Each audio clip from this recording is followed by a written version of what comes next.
sort of grayish brown. And you'll argue with him, no, that's yellow.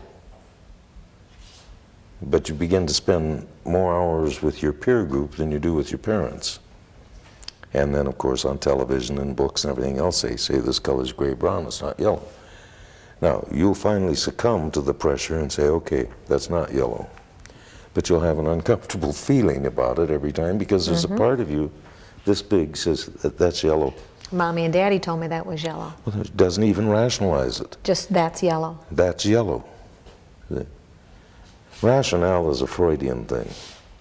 And one of the things that is disagreeable to me is that we've been hypnotized by Freud to the extent that we have to have a rationale or a reason for our behavior. And that is so unlike nature.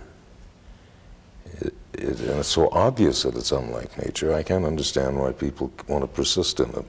But worse yet, we act as if we have a reason for something. Well,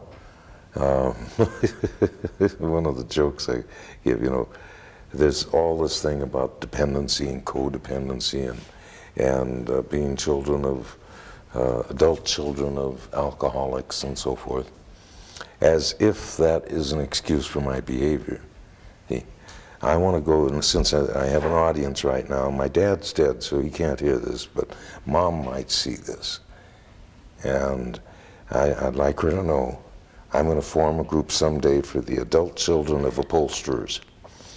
And because I think won't be a part of upholsterers that one. yeah, they should get some recognition too. And look what happened to me, because my dad was an upholsterer. The thing that is missing in psychology today, and the thing that no-fault psychology, in my opinion, no-fault psychology and other than conscious communication is all about, is a person being responsible for their response. I'm sorry if you had a mother that disappointed you, and if you had a daddy who didn't pat you on the popo when you thought it was appropriate. But that's too bad. What are you going to do about life now? Well, you mentioned in your training that I have used again is that from about the age of 1 to 7, all that children can do is adapt and survive. Then They're what? Damn lucky if they can. My belief system is about the age of 6, a very interesting thing takes place. And if you watch children, at the age of 6, 7, 8, somewhere in there, they begin to take the responsibility within themselves to respond differently. So like if you have a brother and sister or 2 sisters or something in the family about the same age, the same event takes place, each of them will respond differently to it.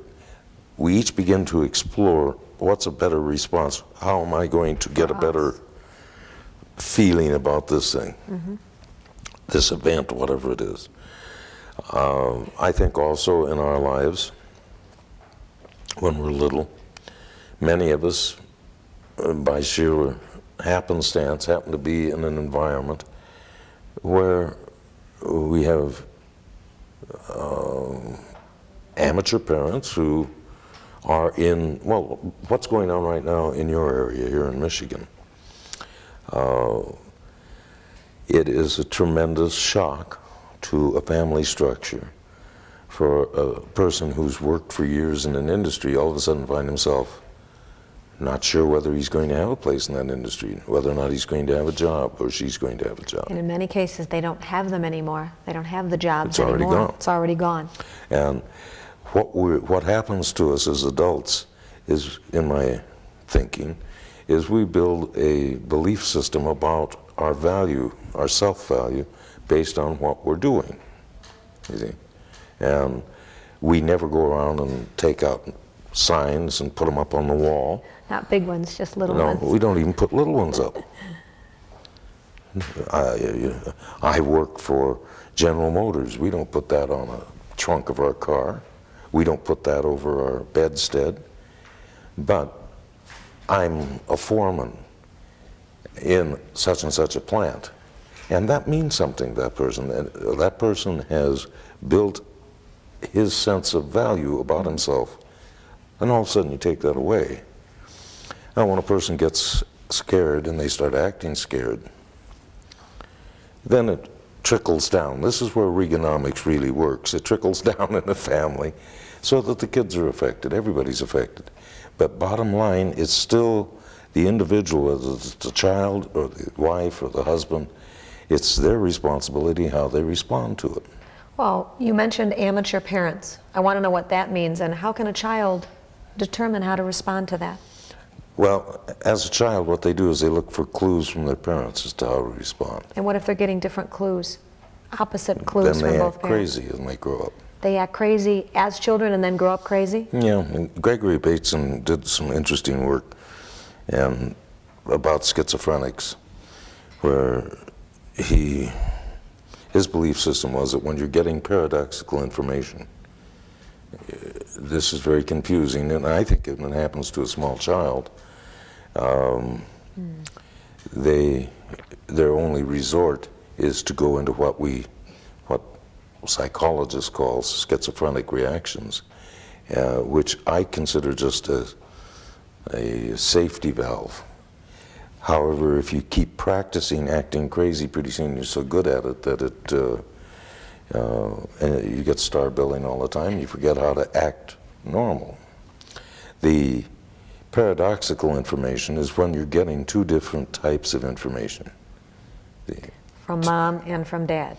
Yeah, and this is one of the things where I think intercession, whether it's with somebody like me or you, it is reassuring sometimes for a person who's scared when they've lost a job to be able to recognize that this is just a page of the book of life. It's not the whole book of life.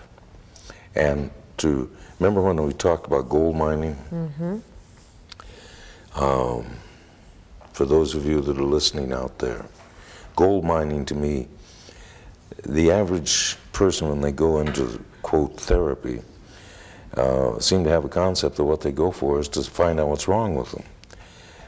When I work with a person, I want to find out what do they do well. What if they don't want to talk about that? What if they want to talk about, I call it the death stories? Well, I let them go somebody that handles that sort of thing. Can't imagine why you'd want to do that. I remember you telling me that you hit them when they do that. Well, I don't want to say that on television. Okay. I get their attention.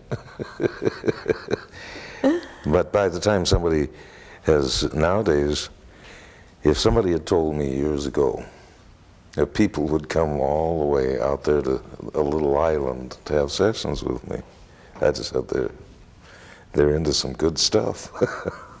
And yet we do it. Hmm? We come out for training and people come out to find out more about that no-fault psychology. Anyway, it's hard to describe other than conscious communication, other than conscious communication. And sometime if you want something to sleep on, Yes. imagine how difficult it would be to try and to describe water to a fish. It's better to have the experience. See, they take it for granted. Mm-hmm. And that's exactly what we do with all this other than conscious stuff. Now, for example, for their benefit, here they're asking you to look at what's the word again I want? Be an active listener. Active listener, Yeah, doing this and this that one. and sort Mhm. of thing. Nodding and Right. agreeing with you and saying, yes, uh-huh, Yeah. that's Well, it. that's what they're asking yes. you to do. And it's very hard to do that. Well, you don't have to do that because ever since you were this big, you learned to do that. Isn't that right? Sometimes. Sometimes. Yes. Well, is take off your clothes. No. No. See, we I've learned to do these. You went into neutral pretty good. We have learned to do those things, and here are these people who think that that's active listening. Mm-hmm. Active listening is what you do inside your head, not with your head, in my opinion. And then you can turn around and use what you've listened to and apply it. and then it becomes a gift. That's a distinction between wisdom and knowledge. And in the 2.5-day training, Sorry? in the 2.5-day training that you're going to be doing, what pieces are you going to be using I have with the no other than idea. conscious communication? Well, what have you done in the past? What am I going to learn in a Hopefully how 2.5-day to be, segment? well, I'm going to use a word, and then it's going to take an hour and a half to describe what I meant. Most people are incongruent. They're incongruent with themselves, they're incongruent with their children, they're incongruent with their coworkers.